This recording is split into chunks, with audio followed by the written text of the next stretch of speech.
नमस्कार साथियों। Assistant professor GK paper third का करंट सीरीज का ये 5वां पार्ट है, जो आपके असिस्टेंट प्रोफेसर भर्ती परीक्षा 2023 के लिए बहुत ही महत्वपूर्ण होने वाला है। चयनित वन लाइनर क्वेश्चंस के माध्यम से हम लोग आपके पास ये सीरीज पहुंचा रहे हैं, जिसकी पीडीएफ भी हम लोग आपको दे रहे हैं। यदि आपको इसकी पीडीएफ लेनी है तो इसी वीडियो के डिस्क्रिप्शन में हमारा जो एप्लीकेशन है उसका लिंक डाल रखा है, वहाँ से आप इसको डाउनलोड कर सकते हैं। साथियों, मैं आपसे निवेदन करूंगा कि देखिए इतना अच्छा प्रयास हम लोग आपके लिए कर रहे हैं, लेकिन आप कम से कम लाइक तो इस वीडियो को प्रत्येक वीडियो को कर दिया करें, ताकि हमें थोड़ा प्रमोशन मिले। आपका कुछ जाता नहीं है, इसमें थोड़ा सा टीम को प्रमोशन मिलता है, थोड़ा उत्साहित होते हैं तो ज़्यादा अच्छा काम आपके लिए कर पाएंगे। तो प्लीज़ इसको वीडियो को लाइक ज़रूर करें। पहला जो प्रश्न है आज का वो है जस्टिस अगस्टिन जॉर्ज मसीह। ये एक राजस्थान उच्च न्यायालय के न्यायाधीश हैं, 41वें क्रम के मुख्य न्यायाधीश हैं। इस जस्टिस अगस्टिन जॉर्ज मसीह का नाम आपको अच्छे से ध्यान रखना है। साथ ही आपको ये भी ध्यान रखना है कि राजस्थान उच्च न्यायालय में कुल 50 न्यायाधीश हो सकते हैं, ठीक है। और कमलकांत जो वर्मा थे वो राजस्थान उच्च न्यायालय के पहले न्यायाधीश थे, और कैलाश नाथ वाचू ऐसे न्यायाधीश थे जिनका सबसे ज़्यादा कार्यकाल राजस्थान हाईकोर्ट में मुख्य न्यायाधीश के पद पर रहा था। दूसरे प्रश्न की तरफ चलते हैं साथियों। वर्तमान में राजस्थान उच्च न्यायालय में केवल 3 महिला न्यायाधीश हैं। जो 50 न्यायाधीश हैं उनमें से, मतलब 50 हो सकते हैं, लेकिन अभी लगभग 37 न्यायाधीश, जो 37 पद हैं वो भरे हुए हैं, 35 पद भरे हुए हैं। इन 35 पदों में से केवल 3 पदों पर महिला न्यायाधीश विराजमान हैं, शुभा मेहता, रेखा बोराना और नूपुर भाटी। इसमें से भी साथियों आपको ये ध्यान रखना है, ये शुभा मेहता और नूपुर भाटी को आपको अच्छे से ध्यान रखना है कि क्योंकि ये संपूर्ण भारत के इतिहास में पहली बार एक विलक्षण घटना हुई है कि 2 हस्बैंड और वाइफ एक ही जो हाई कोर्ट है उसमें कार्यरत हैं। शुभा मेहता के पति जस्टिस महेंद्र गोयल भी राजस्थान हाई कोर्ट में कार्यरत हैं, और नूपुर भाटी के पति श्री जस्टिस पुष्पेंद्र भाटी भी राजस्थान हाई कोर्ट में कार्यरत हैं। इसलिए आपको ये ध्यान रखना है, तीनों महिलाओं का नाम आपको ध्यान रखना है, शुभा मेहता, रेखा बोराना, नूपुर भाटी। आपको ये भी ध्यान रखना है राजस्थान हाई कोर्ट में 50 न्यायाधीश हो सकते हैं, लेकिन इस समय 35 न्यायाधीशों के पद भरे हुए हैं और 15 खाली हैं। आपको ध्यान रखना है जस्टिस अगस्टिन जॉर्ज मसीह वर्तमान में राजस्थान हाईकोर्ट के मुख्य न्यायाधीश हैं। उनका क्रम 41वां है। कमलकांत वर्मा राजस्थान हाईकोर्ट के पहले न्यायाधीश थे, और कैलाश नाथ वाचू राजस्थान हाईकोर्ट पर सबसे लंबे समय तक, LT मतलब लॉन्ग टर्म, सबसे लंबे समय तक कार्य करने वाले न्यायाधीश हैं। ठीक है। रामबाग पैलेस होटल है, उसका नाम आपको अच्छे से ध्यान रखना है, क्योंकि रामबाग पैलेस होटल को विश्व का सर्वश्रेष्ठ होटल का दर्जा वर्ष 2023 में दिया गया है। ट्रैवलर्स चॉइस अवार्ड 2023 का पुरस्कार इनको दिया गया है, और जयपुर का गहना रामबाग पैलेस को कहा जाता है। दुनिया में रामबाग पैलेस होटल जयपुर का नाम है, और जो यात्री लोग होते हैं उनकी पहली पसंद होती है रामबाग पैलेस, ठीक है। तो रामबाग पैलेस को ट्रैवलर्स चॉइस अवार्ड 2023 से सम्मानित करने के कारण राजस्थान की सुर्खियों में रहा था, इस वजह से आपको ये ध्यान रखना है। इसके अलावा चौथा पॉइंट देखिए, चौथा पॉइंट है आपका, अब ये मत पूछिए कि किस संदर्भ में ये राजस्थान के सुर्खियों में रहा। आप सिर्फ इनको टर्म ध्यान रखना, शब्द ध्यान रखना, गांव ध्यान रखना, शहर ध्यान रखना, जिला ध्यान रखना, ठीक है। राजस्थान में जो जैविक अनुसंधान केंद्र हैं, गांव है या जिला है, यहीं पे एक बार मैंने आपको बता दिया है कि देखिए भारत में जो पहला जैविक राज्य है वो सिक्किम है। राजस्थान में 3 नाम आपको ध्यान रखना है जैविक के संदर्भ में। जैविक के संदर्भ में पहला, यानी राजस्थान का पहला जैविक गांव जो है वो दादिया है जयपुर में। राजस्थान का पहला जैविक गांव है दादिया जयपुर। राजस्थान का पहला जैविक जिला है डूंगरपुर, और राजस्थान में जैविक अनुसंधान उत्कृष्टता केंद्र जो है वो कोटा में है, जाखोड़ा कोटा। मैंने आपको बताया था इस समय वर्ष 2023 में यदि सबसे ज़्यादा चर्चित 3 जिले रहे तो वो एक जोधपुर है, एक कोटा है और एक जयपुर है। इसलिए जोधपुर, कोटा और जयपुर के भी अलग सेपरेट वीडियो जो करंट अफेयर्स के संदर्भ में जल्द ही आपके सामने आने वाले हैं। आपको चौथा पॉइंट आपको अच्छे से ध्यान रखना है, राजस्थान का पहला जैविक गांव दादिया जयपुर है, जैविक जिला डूंगरपुर है और जैविक अनुसंधान एवं उत्कृष्टता केंद्र जाखोड़ा कोटा में स्थापित किया गया है। अब यहाँ पर ये राजस्थान के जो लोकल न्यूज़पेपर है उनमें इतिहास के झरोके से एक पृष्ठ आता है, उसमें ये कुछ इतिहास के प्रश्न भी चर्चित रहे, तो वो यहाँ पर मैंने बताने की कोशिश की है। राजस्थान में केवल मात्र 3 जातियों को किसी भी राजवंश का राज तिलक करने का विशेषाधिकार प्राप्त है। एक गोदारा गोत्र के जाट हैं, एक भील हैं और एक मीणा है। गोदारा गोत्र के जाटों को बीकानेर के राठौड़ों का राज तिलक करने का विशेषाधिकार प्राप्त है। मेवाड़ के सिसोदियों का जो राज तिलक था वो भीलों द्वारा किया जाता था और जयपुर के कछुआओं का राज तिलक मीणा नामक जाति के लोगों द्वारा किया जाता था। इसलिए गोदारा जाट, भील और मीणा को आपको ध्यान रखना है। बीकानेर के राठौड़ों, मेवाड़ के सिसोदियों और जयपुर के कछवाहा शासकों के राज तिलक करने वाली विशेष अधिकार प्राप्त जातियों के संदर्भ में। ठीक है, इसके अलावा आपको इंदिरा रसोई का नाम आपको अच्छे से ध्यान रखना है। इंदिरा रसोई की शुरुआत 20 अगस्त 2020 को की गई थी। वर्तमान में लगभग नहीं एग्जैक्ट 2000 इंदिरा रसोई राजस्थान में कार्यरत हैं, जिसमें 1000 रसोइयाँ शहरी क्षेत्र में कार्यरत हैं और 1000 रसोइयाँ ग्रामीण क्षेत्र में कार्यरत हैं। आपको ये ध्यान रखना है साथियों, पहले 8 रुपये में भरपेट भोजन इस रसोई में करवाया जाता था और अब भी 8 रुपये में भरपेट भोजन इस रसोई में करवाया जाता है। अंतर सिर्फ इतना है कि पहले जो राजस्थान सरकार है उसके द्वारा 12 रुपये का अनुदान मिलता था, इस अनुदान को बढ़ाकर अब कर दिया गया 17 रुपये। इसके अलावा यदि कोई फर्म ग्रामीण क्षेत्र या शहरी क्षेत्र में इंदिरा रसोई स्थापित करना चाहती है तो उसको सरकार 5 लाख रुपए एक मुश्त और 3 लाख रुपए प्रतिवर्ष अनुदान देती है, जिसकी वजह से वो अपने संसाधन जुटा सके और प्रॉपर तरीके से इंदिरा रसोई को चला सके। इसके अलावा देखिए आपका ये जो जयपुर के आयुक्त हैं, राजस्थान आवासन मंडल के आयुक्त हैं पवन अरोड़ा, उनके लिए हर स्लाइड में एक प्रश्न आता है बहुत ही महत्वपूर्ण। उनको अब तक लगभग 17 अवार्ड मिल चुके हैं।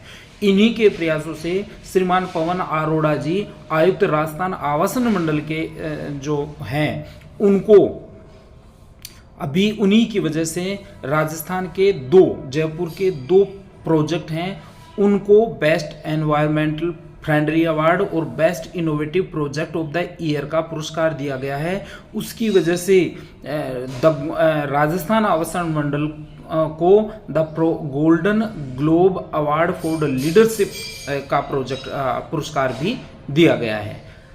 ये ध्यान रखना, सिटी पार्क मानसरोवर को बेस्ट एनवायरमेंटल फ्रेंडली अवार्ड 2023 और coaching hub Pratap Nagar project को best innovative project of the year 2023 का पुरस्कार दिया गया है। इसकी वजह से इन 2 पुरस्कारों की वजह से राजस्थान आवासन मंडल को the golden globe award for leadership 2023 दिया गया है और ये कार्यक्रम हुआ था मलेशिया के पुलमैन कुआलालंपुर में। अब आपको ये ध्यान रखना है पवन अरोड़ा को इस संदर्भ में आवासन मंडल के संदर्भ में अब तक 17 पुरस्कार दिए जा चुके हैं। इसके अलावा आपको 4 संविधान संशोधन, अभी किसी संदर्भ में ये सारा आपको ध्यान रखना है।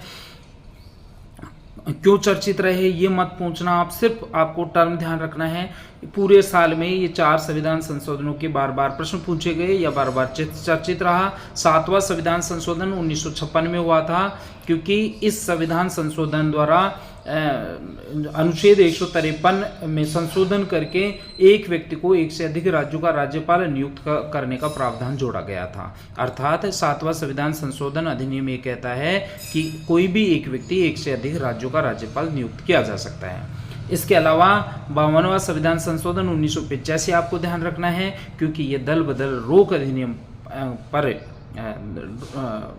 का प्रावधान करता है। इसके अलावा 61वां संविधान संशोधन आपको विशेष रूप से ध्यान रखना है, क्योंकि इस संविधान संशोधन द्वारा मतदान की आयु 21 वर्ष से घटाकर 18 वर्ष कर दिया गया था। इसके अलावा 3 महिला जजों का नाम आपको याद रखना है, लेकिन 3 महिला सांसदों का नाम भी आपको याद रखना है। राजस्थान में लोकसभा में कुल 25 सीटें आवंटित हैं और राज्यसभा में 10 सीटें आवंटित हैं।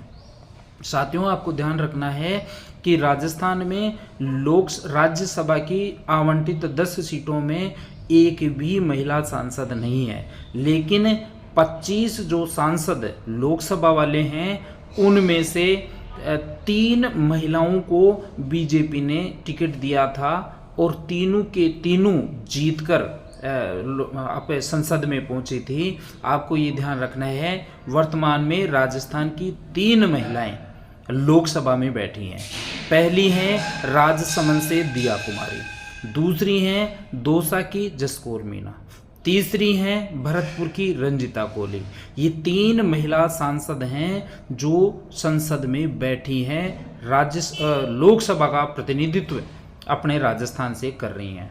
आपको साथियों ये ध्यान रखना है, संपूर्ण भारत में जितने भी लोकसभा के सदस्य हैं उनमें से वर्तमान में 78 महिला सांसद हैं। उन 78 महिला सांसदों में से केवल 3 महिला सांसद राजस्थान की हैं।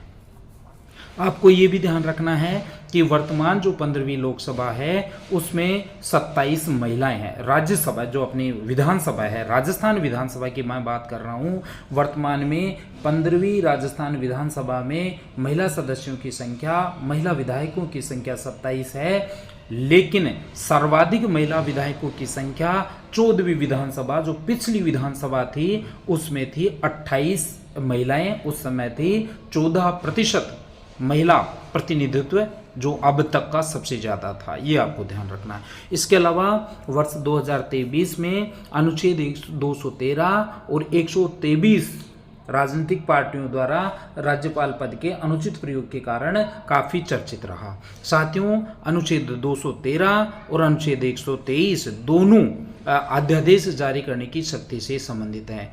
यदि अध्यादेश राज्यपाल जारी करता है तो अनुच्छेद 213 की शक्तियों का प्रयोग करेगा, और यदि अध्यादेश राष्ट्रपति जारी करता है तो अनुच्छेद 123 की शक्तियों का प्रयोग करेगा। आपको ये ध्यान रखना है साथियों कि जो अध्यादेश है वो अधिकतम 6 महीने तक चल सकता है, लेकिन यदि सदन सत्र में आ जाता है, चाहे वो लोकसभा हो केंद्र के संदर्भ में, चाहे राज्यों के संदर्भ में विधानसभा हो, तो सत्र के चलने के बाद उस अध्यादेश को 6 सप्ताह के अंदर अंदर पारित करना पड़ता है, अन्यथा 6 सप्ताह के बाद वह अध्यादेश स्वतः ही नष्ट हो जाएगा। आपको ये ध्यान रखना है। तो अनुच्छेद 213 और अनुच्छेद 123 आपको अच्छे से ध्यान रखना है। 11वां प्रश्न देखिए, चुनावी माहौल है और इसमें इस प्रकार के प्रश्न ज़्यादा बनने की संभावना है। अभी ललित किशोर जी चतुर्वेदी जो हैं वो चर्चित रहे। क्यों? क्योंकि ये ऐसे मंत्री हैं, बीजेपी के मंत्री थे, जो 1991 में जो बाबरी मस्जिद कांड हुआ था उत्तर प्रदेश में, वहाँ पर उस समय राजस्थान में ललित किशोर जी चतुर्वेदी राज्य मंत्री थे और 1991 के कार सेवा में भाग लेने के लिए, अर्थात उन्होंने कहा था मैं तो रामलला की सेवा में जाऊंगा, इस हेतु उन्होंने मंत्री पद से इस्तीफा दे दिया था और राजस्थान में कार सेवा में जाने के लिए इस्तीफा देने वाला पहला मंत्री बना ललित किशोर चतुर्वेदी। और ये 2023 में चर्चित रहा, किस संदर्भ में रहा वो बात करने की ज़्यादा समय व्यतीत होगा, उसका आप छोड़ो, सिर्फ इतना ध्यान रखना है राजस्थान में कौन सा ऐसा मंत्री था जिसने कार सेवा में भाग लेने के लिए अपने मंत्री पद से इस्तीफा दिया। इसके अलावा गुलाबचंद कटारिया का नाम आपको अच्छे से ध्यान रखना है। 15वीं विधानसभा में प्रोटेम स्पीकर थे गुलाबचंद कटारिया। आपको प्रोटेम स्पीकर का नाम याद रखते ही मतलब देखते ही आपको दो नाम और याद रहना चाहिए, एक तो महाराव संग्राम सिंह और एक नरोत्तम लाल जोशी। महाराव संग्राम सिंह को किस संदर्भ में याद रखना है, क्योंकि पहली विधानसभा जो थी 1952 में उसके प्रोटेम स्पीकर थे महाराव संग्राम सिंह, और पहली विधानसभा के राजस्थान विधानसभा के अध्यक्ष थे नरोत्तम लाल जोशी। ठीक है, तो ये दो नाम भी आपको ध्यान रखना है। इसके अलावा गुलाबचंद कटारिया विधानसभा में नेता प्रतिपक्ष बनाए गए थे। अब इनको असम का राज्यपाल बना दिया गया है, इसलिए राजस्थान विधानसभा में अब नेता प्रतिपक्ष राजेंद्र राठौड़ हैं। आपको ये भी ध्यान रखना है, प्रथम विधानसभा के संदर्भ में कुछ तथ्य और ध्यान रखना है। प्रथम विधानसभा के प्रोटेम स्पीकर महाराव संग्राम सिंह थे, अध्यक्ष नरोत्तम लाल जोशी थे। उस समय 160 सीट थी, जिसमें सर्वाधिक कांग्रेस को 82 सीट मिली थी, और दूसरी जो पार्टी थी वो राम राज्य परिषद थी। इसके अलावा जनसंघ को 8 सीट मिली थी और निर्दलीय 35 व्यक्ति थे। इसके अलावा स्वतंत्र पार्टी के बारे में भी आपको अच्छे से ध्यान रखना है, क्योंकि स्वतंत्र पार्टी की एक सदस्य थी राजस्थान में। स्वतंत्र पार्टी के मुखोटा महारानी गायत्री देवी थी। महारानी गायत्री देवी में प्रिंसेस मेमोयर्स नामक एक आत्मकथा लिखी थी, वो काफ़ी चर्चित रही थी। उस आत्मकथा के संदर्भ में महारानी गायत्री देवी से संबंधित कई प्रश्न पूछे जा सकते हैं। महारानी गायत्री देवी राजस्थान में स्वतंत्र पार्टी का मुखोटा थी। स्वतंत्र पार्टी राजस्थान में 1962 से 67 का जो चुनाव था उसमें उभरी थी। स्वतंत्र पार्टी के संस्थापक सी राजगोपालाचारी थे। ठीक है, स्वतंत्र पार्टी का चुनाव चिन्ह जो है वो तारा था, स्टार था, और इसी स्वतंत्र पार्टी को राजस्थान के अधिकांश राजाओं, सामंतों और जो भी राजपूत समाज था उसका समर्थन प्राप्त था। महारानी गायत्री देवी के बारे में दो तथ्य आपको और ध्यान रखना है। एक तो इनकी आत्मकथा लिखी थी इन्होंने, प्रिंसेस मेमोयर्स, और एक तथ्य आपको ये ध्यान रखना है कि वायोज एक पत्रिका थी, उसमें टैब दुनिया की सबसे सुंदर 10 महिलाओं का नाम छापा था। इस वायोज पत्रिका में अपनी जो महारानी गायत्री देवी है उसका नाम भी था, यानी दुनिया की राजस्थान की कौन सी महिला है जिसको दुनिया की सबसे सुंदर 10 महिलाओं में से स्थान प्राप्त था, तो वो गायत्री देवी है। आपको ये भी ध्यान रखना है कि गायत्री देवी 1962 में जो है लोकसभा सदस्य नियुक्त की गई थी, बनी थी। इसके अलावा राजस्थान बजट में 70 करोड़ की वित्तीय स्वीकृति दी गई है सलीम दुर्रानी आवासीय स्पोर्ट्स स्कूल की स्थापना के लिए, और ये जो स्कूल हैं सलीम दुर्रानी स्कूल हैं वो संभागीय स्तर पर बनाए जाएंगे। इसके अलावा 14वां पॉइंट बहुत ही महत्वपूर्ण है साथियों, राजस्थान में SDG इंडिया इंडेक्स जो 3.0 है, SDG इंडिया इंडेक्स 3.0 में राजस्थान का स्कोर 60 अंक है, ये आपको ध्यान रखना है। इसके अलावा राष्ट्रीय बागवानी मिशन के संदर्भ में भी आपको कुछ फैक्ट ध्यान रखने हैं। राजस्थान में राष्ट्रीय बागवानी मिशन में 24 जिले शामिल हैं। अभी तथ्य चेंज हो जाएंगे नए जिलों के हिसाब से, फिलहाल आपको 24 जिले बताने हैं। राष्ट्रीय बागवानी मिशन केंद्र सरकार द्वारा 2005-06 में शुरू की गई थी, और कहा गया था कि ये योजना प्रत्येक राज्य चलाएगा, जिसमें जो भी वित्तीय खर्चा होगा उसमें 85% केंद्र सरकार वहन करेगी और 15% राज्य वहन करेंगे। इसके अलावा राष्ट्रीय बागवानी मिशन का जो मुख्यालय है वो गुरुग्राम में है, और MH मेरीगोडा को भारतीय बागवानी का जनक कहा जाता है। तो यदि आप साइंस से संबंधित कोई परीक्षा की तैयारी कर रहे हैं तो ये सारे फैक्ट आपको ध्यान रखने हैं, और अन्यथा जो भी परीक्षाएं हैं उसमें आपको केवल ऊपर वाले 2 फैक्ट ध्यान रखना है। इसके अलावा 20वीं पशुगणना 2019 जो है उसके अंतिम पशुगणना यही है, इसके संदर्भ में भी कुछ फैक्टों को आपको ध्यान रखना है। राजस्थान में 20वीं पशुगणना 2019 है, उसमें 1.66% की कमी दर्ज की है पिछली पशुगणना के अलावा के संदर्भ में, वर्तमान में राजस्थान में 5.68 करोड़ या 56.8 मिलियन, दोनों में से जो भी फैक्ट मिले वो आपको करना है ये, और 146.23 लाख कुक्कुट राजस्थान में कुक्कुट धन पाया गया है। विश्व में पशुधन के संदर्भ में भारत का दूसरा स्थान है, और भारत में राजस्थान का पशुधन के संदर्भ में प्रथम स्थान है। संपूर्ण देश के 10.60% जो पशु हैं वो राजस्थान में पाए जाते हैं। इसके अलावा 85% ऊंट, 14% बकरी, 12.47% भैंस और 7.24% गोधन राजस्थान में पाया जाता है। साथियों, ऊंट, दूध और ऊन उत्पादन में राजस्थान का प्रथम स्थान है। 85% ऊंट, 14.63% दूध और 42.45% ऊन जो है वो संपूर्ण भारत की केवल राजस्थान उत्पादन करता है। इसके अलावा माधो सिंह द्वितीय भी जो इतिहास का झरोखा था उसमें चर्चित रहे थे। उसमें प्रश्न, एक लेख इनके लिए आया था। माधो सिंह द्वितीय का उपनाम था बब्बर शेर। तो बब्बर शेर माधो सिंह को कहा जाता है, और ये माधो सिंह वही हैं जिन्होंने 9 पासवान 9 महल, जो आपके नाहरगढ़ में अपनी 9 पासवानों के लिए 9 महल बनाए थे। अब ये माधो सिंह क्यों चर्चित हुए थे? क्योंकि अभी राजस्थान में कुछ बनारस हिंदू विश्वविद्यालय के संदर्भ में कोई लेख आया था। उस लेख में ये लिखा गया था कि राजस्थान के बब्बर शेर माधो सिंह द्वितीय ने बनारस हिंदू विश्वविद्यालय बनाने के जो मुख्य कर्ता धर्ता थे मदन मोहन जी मालवीय, उनको बनारस हिंदू विश्वविद्यालय बनाने के लिए 5 लाख रुपए का आर्थिक सहयोग प्रदान किया था। और माधो सिंह जी ने कहा था कि विश्वविद्यालय पूरा अच्छा बनना चाहिए, इसके लिए जो भी आवश्यक सहायता होगी वो माधो सिंह जी उपलब्ध करवाएंगे। इसके अलावा अभी एक काव्य नाम के संदर्भ में चंद्रसखी की एक कविता आपके बख्तावर सिंह जी की चर्चित रही। तो अलवर के राजा बख्तावर सिंह जी जो हैं वो चंद्रसखी के काव्य नाम से रचनाएं लिखा करते थे। ठीक है, तो चंद्रसखी उपनाम किसका है? बख्तावर सिंह का। इसके अलावा मुख्यमंत्री स्वास्थ्य बीमा योजना 2021-22 में लागू की गई थी। इसके संदर्भ में काफ़ी कुछ आपको ध्यान रखना है। 1 मई 2021 को इसका लाभ देय शुरू हो गया था, 10 लाख रुपए था। फिर 2023-24 का जो बजट है उसमें 10 लाख की राशि को बढ़ाकर 25 लाख कर दिया गया है।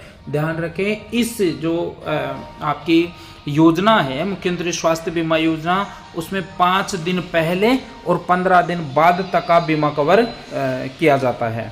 और यदि कोई बच्चा है, नवजात है, 1 माह से आयु कम है तो उसको कोई पंजीकरण की आवश्यकता नहीं है।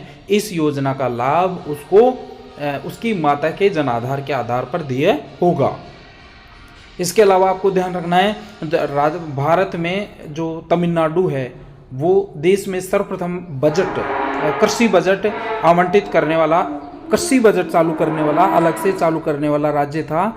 और राजस्थान में जो 2022 में पहली बार कृषि बजट मुख्य बजट से अलग पारित किया गया था। और राजस्थान के कृषि बजट 2023 में 79,000 करोड़ रुपए का प्रावधान किया गया है। और इस 79,000 करोड़ रुपए में सर्वाधिक आवंटन कृषि अनुदान पर दिए होगा। इसके अलावा आपको यदि कृषि विषय से संबंधित हैं, ये बहुत ही इम्पोर्टेंट प्रश्न है। राजस्थान में कृषकों की आय को दुगना करने के लिए और कृषि विकास करने के लिए 79,000 रुपये करोड़ का बजट प्रावधान किया गया है। इसी संदर्भ में कृषि शिक्षा की छात्राओं को प्रोत्साहित करने के लिए उच्च माध्यमिक स्कूल कक्षाओं में पढ़ने वाली छात्राओं को 15,000 रुपये प्रति वर्ष और स्नातक करने वाली छात्राओं को 25,000 रुपये प्रति वर्ष और पीएचडी और शोध कार्य करने वाली लड़कियों को, छात्राओं को 40,000 रुपये की आर्थिक सहायता प्रतिवर्ष राजस्थान सरकार उपलब्ध करवाएगी। 15,000 रुपये उच्च माध्यमिक कक्षाओं के लिए, 25,000 स्नातक कक्षाओं के लिए और 40,000 रुपये पीएचडी और शोध करने वाली छात्राओं को उपलब्ध करवाया जाएगा। इस प्रकार आज के 21 महत्वपूर्ण प्रश्न थे। मैं फिर से आपसे रिक्वेस्ट करूंगा साथियों, यदि आप इस प्रकार की सीरीज को चालू रखना चाहते हैं तो वीडियो को लाइक ज़रूर करें। कल इसी समय एक दूसरे वीडियो के लिए इसी प्रकार के अन्य प्रश्नों के साथ मैं आपके समक्ष उपलब्ध हूँगा। साथ ही आपको यदि इसकी PDF चाहिए तो इसी वीडियो के डिस्क्रिप्शन में हमारे एप्लीकेशन का लिंक पेस्ट किया हुआ है, उसको डाउनलोड करें और फ्री सेक्शन में इस PDF को डाउनलोड कर सकते हैं। धन्यवाद।